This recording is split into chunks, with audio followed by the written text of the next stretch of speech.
इस वीडियो को अंत तक ज़रूर देखें और हमारा चैनल सब्सक्राइब करना ना भूलें। चैनल को सब्सक्राइब करें, बेल बटन दबा के।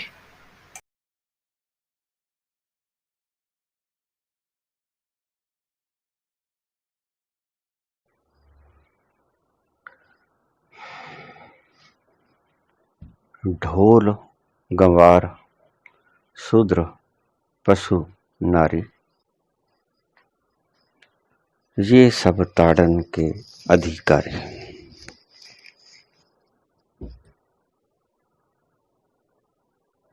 बाबा जी कृपया इसे थोड़ा सा प्रकाशपूर्वक वर्णित करें। प्रश्न।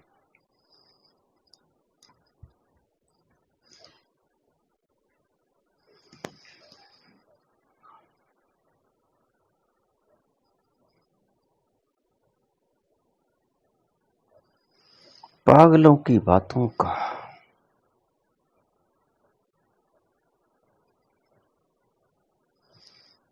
मैं क्या वर्णन करूं।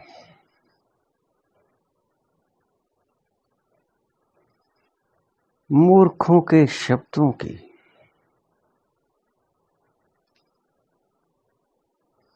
परिभाषा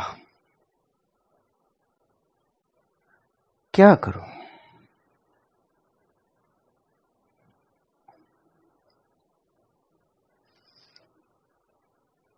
ढोल गंवार शूद्र पशु नारी।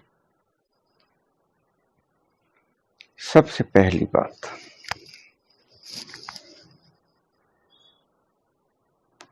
तो इसमें तीन व्यक्ति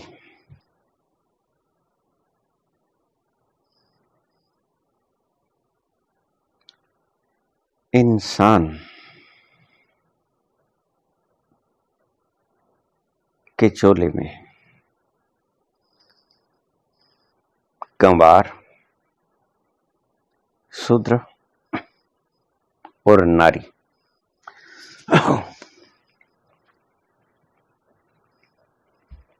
अगर ये तीनों न हो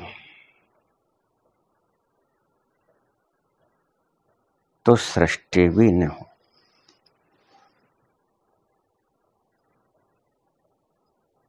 जरा सोचिए, अगर स्त्री न होगी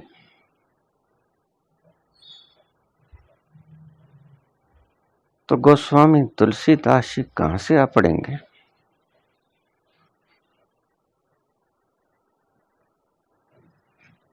स्त्री न होगी तो वेद व्यास जी कहां से आएंगे। स्त्री न होगी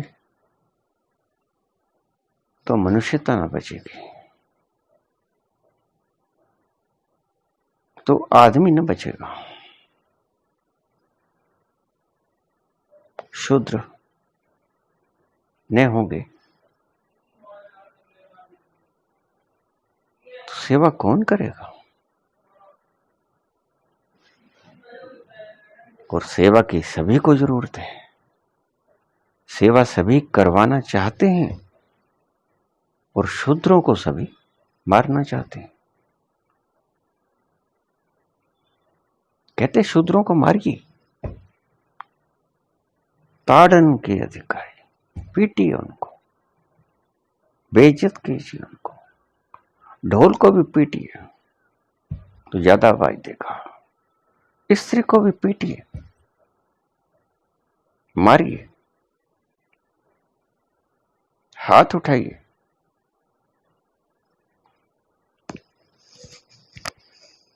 मैंने अपने जीवन में ऐसे महापुरुष भी देखे हैं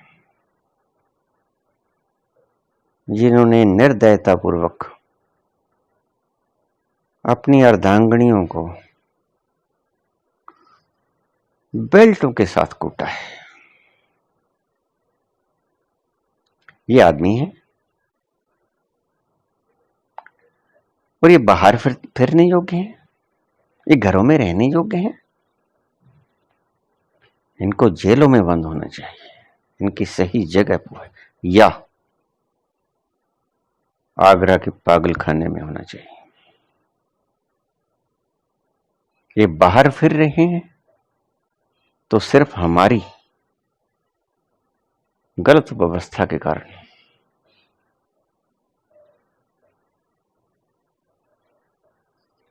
स्त्री प्रताड़ना का शिकार समस्त स्त्री जाति हजारों साल तक आदमी की प्रताड़ना की शिकार होती रही है, आज भी है। मैंने आज भी ऐसे व्यक्ति देखे।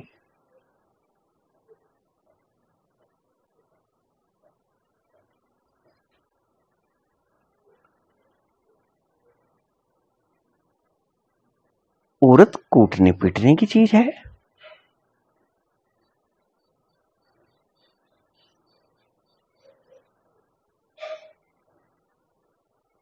लेकिन इनके लिए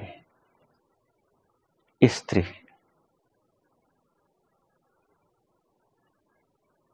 ताड़न की अधिकारी है। और मैंने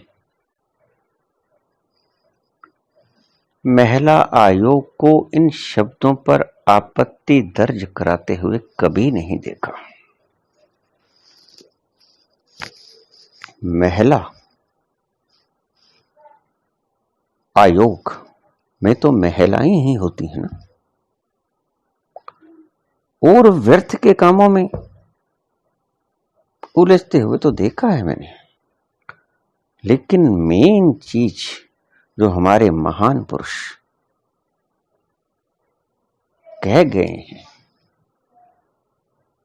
मैंने रामचरितमानस का पाठ महिला मंडल द्वारा करते देखा है।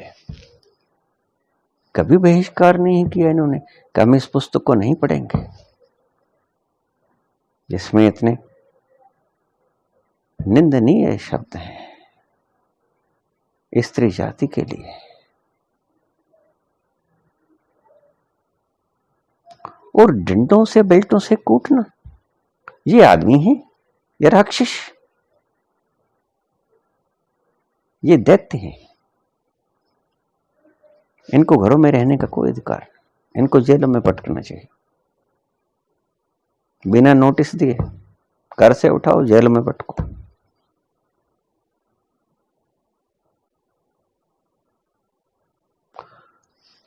तुम जुबान से बात करो, भगवान ने तुम्हें जुबान दी है, तुम कह के बात कह दो। किसी को कुछ कहना चाहते हो, दंडित करना चाहते हो तो और बहुत मार्ग हैं। किसी ने गलती कर भी दी, हम मानते हैं, चलो अगर कर दी तो उनको हम शब्दों के द्वारा भी तो समझा सकते हैं। शूद्र सेवा सभी कराना चाहते हैं, शूद्र से गंदा काम भी करवाना चाहते हैं। तुम्हारे गटरों में शीवर्स में उतरे शूद्र,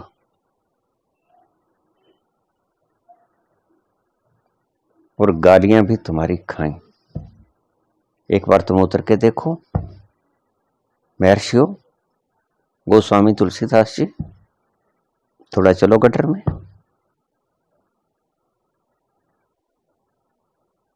एक श्वास भी ले जाओ तो हमें कह देना।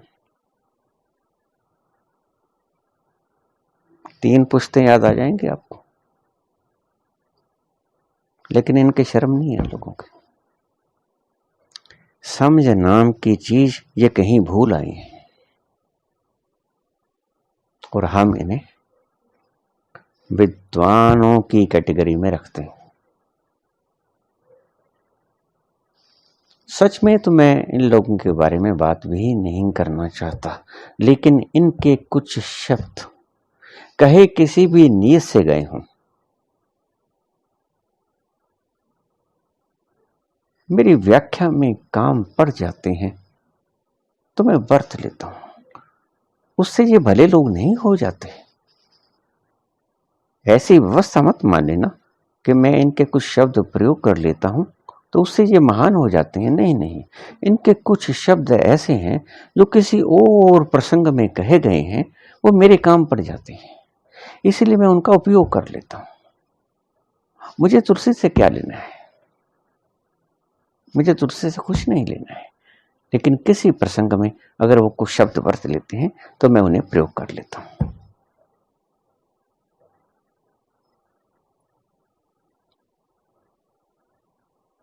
न गंवार को अगर वो नहीं पढ़ा, जो सभी पढ़ गए हैं उनको तुम्हें कौन सा रोजगार दे दिया? जो सभी शिक्षित हो गए हैं उन सबको तुमने कहां रोजगार दे दिया, बताओ। अभी मैंने पीछे कुछ महीने पहले खबर पड़ी एक अखबार में, किसी गरीब घर का बच्चा,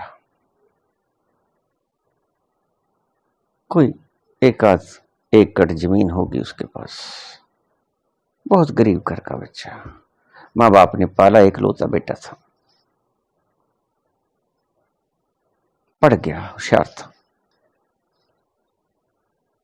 एमए कर गया, पीएचडी कर गया, बहुत सी डिग्रियां कर गया, उसके पास बहुत सी डिग्रियां थी,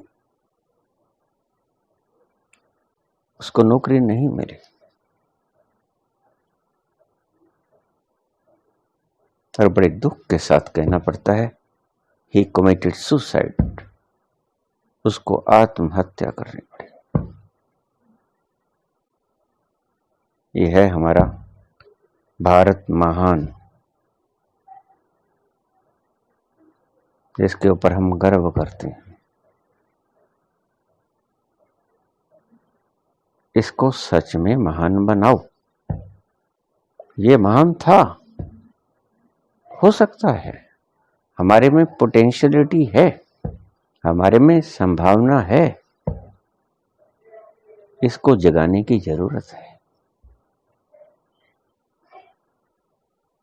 जब आप भेदभाव पूर्ण रवैया अपनाओगे तो प्रतिभा निश्चित रूप से मरेगी, और जब प्रतिभा मरेगी, टैलेंट मरेगी, तो तुम ऊंचे कैसे उठोगे? अगर कोई नहीं पढ़ता, गवार है।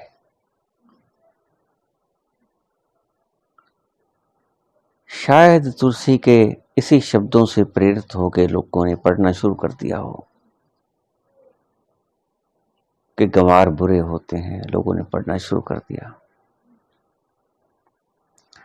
लेकिन मैं कहता हूं कि गंवार मेहनत करके अपना पेट तो भर रहा है। जो पीएचडी के लेवल से युक्त हो गए, डॉक्टर ऑफ फिलोसफी, कैसे बोझा ढोएंगे आपका?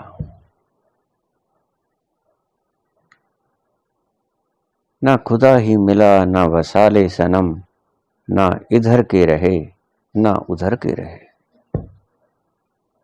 वो ना मेहनत कर सकते हैं, ना तुम उन्हें नौकरी दे सकते हो, वो फंदों पे लटक जाते हैं बेचारे, और तुम्हारे कानों पे जूं तक नहीं सरकते।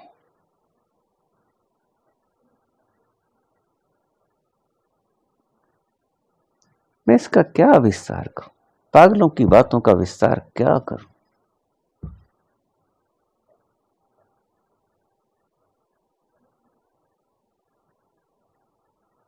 ढोल गंवार शूद्र पशु नारी। अब पशु को तुमने देखिए, थोड़ी सी समझने जैसी बात है। भक्तजन यहां नाराज न हो, मुझे आप इस बात का जवाब दें, गाय पशु नहीं है क्या?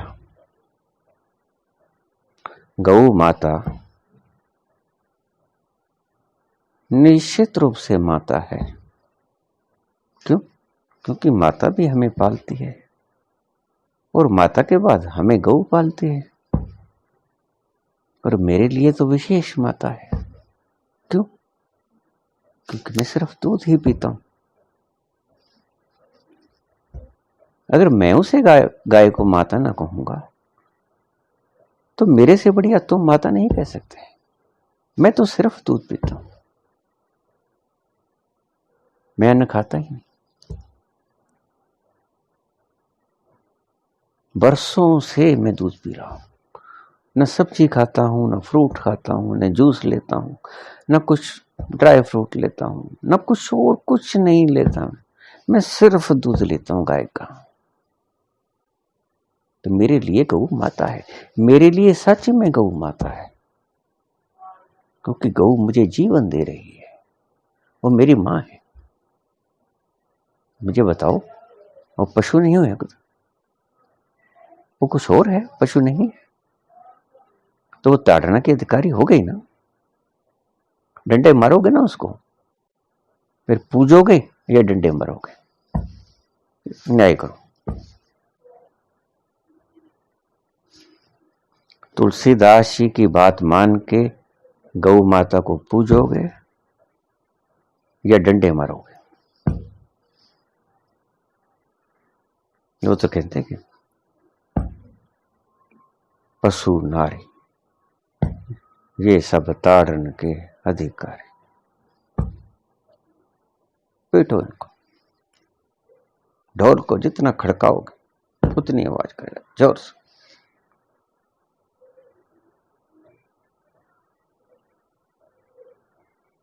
क्या अर्थ हुए? मूर्खों ने शब्द कह दिए, उसकी व्याख्या मैं क्या करूं?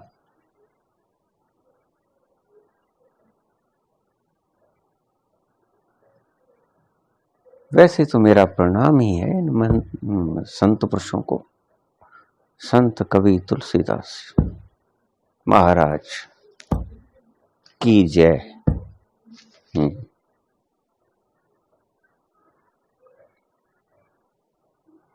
ढोल गंवार शूद्र पशु नारी ये सब ताड़न के अधिकारी।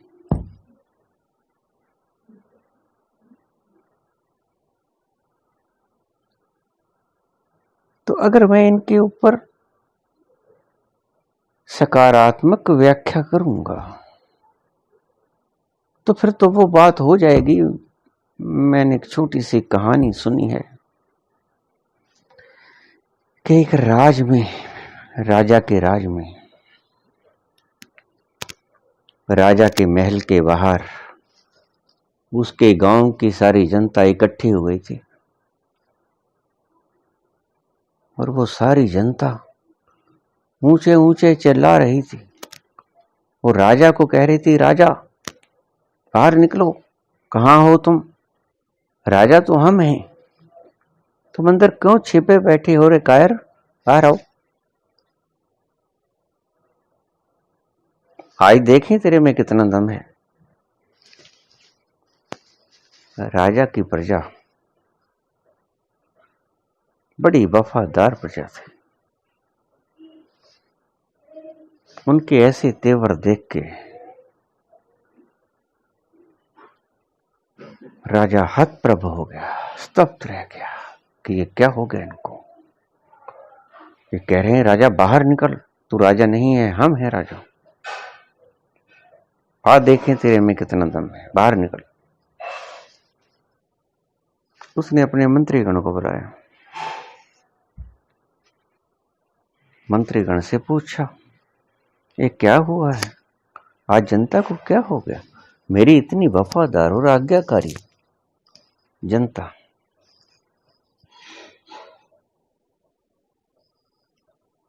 आज ये क्या विद्रोह पे उतर आई है, इसका पता लगाओ जरा। तो एक मंत्री थोड़ा सा समझदार था, वो कहता, राजन आप ठहरो, मैं दूसरे दरवाजे से जाता हूं, इधर तो ये खड़े हैं, मुझे पीट देंगे।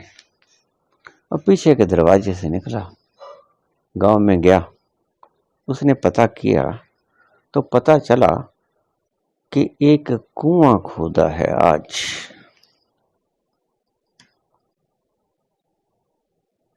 और उसका पानी सभी ने पी लिया है, एक एक गिलास सब ने पी लिया।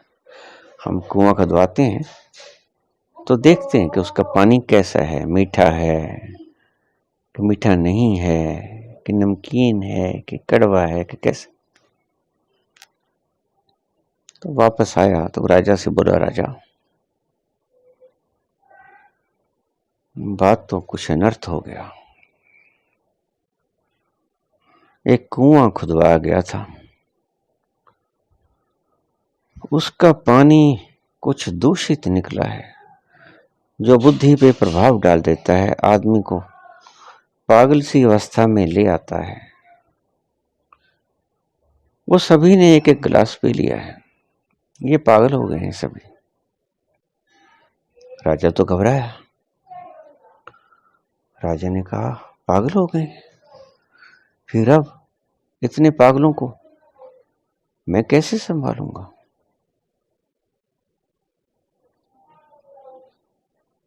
वे तो मुझे मार देंगे। पागल तो एक ही बहुत होता है, ये तो इतने, इनसे कैसे निपटूं?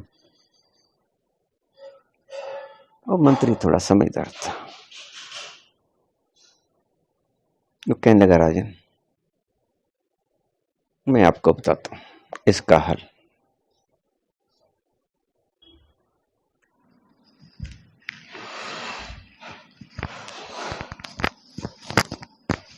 तुम पीछे के दरवाजे से निकल जाओ और तुम उसी कुएं पे जाओ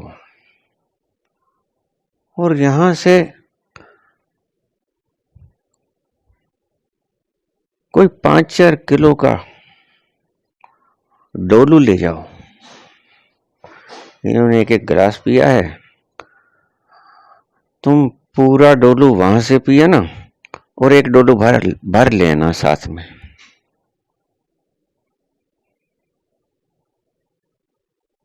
धीरे धीरे दूसरा डोलू भी पी लेना, तो फिर उससे क्या होगा? कहता है इन्होंने एक एक गिलास पिया है, तुम 2 डोलू पी लोगे। ये छोटे पागल हैं और तुम बड़े हो जाओगे। ऐसे ही तो निपटा जाएगा इनसे, अन्यथा तो कोई हल नहीं है। तो या तो मैं भी डोलू पी लूं, इनसे बड़ा पागल बन जाऊं, फिर तो इनकी व्याख्या कर सकता हूं बड़ी अच्छी तरह से, फिर तो बहुत अच्छी तरह से व्याख्या कर सकता हूं। लेकिन ऐसी अवस्था में तो व्याख्या करनी बहुत मुश्किल है मेरे लिए। इसीलिए मैं आपसे यही कहूंगा कि ऐसी बातों का प्रश्न कृपया मुझसे नहीं पूछें तो ज्यादा अच्छा है, क्योंकि ये प्रश्न, इन प्रश्नों पे चर्चा करना व्यर्थ की बातों में उलझना है। लेकिन जो काम की बात थी वो मैंने आपको बतला दी है कि ये शब्द गलत हैं, गलत भावना के प्रतीक हैं, उसकी मानसिकता को दर्शाते हैं, बस यही सिद्ध करते हैं कि वह कोई विद्वान व्यक्ति नहीं था। जो इतनी मूर्खता की बातें करता हो, विद्वान कैसे हो सकता है? धन्यवाद। Subscribe now and press the bell icon. Never miss an update.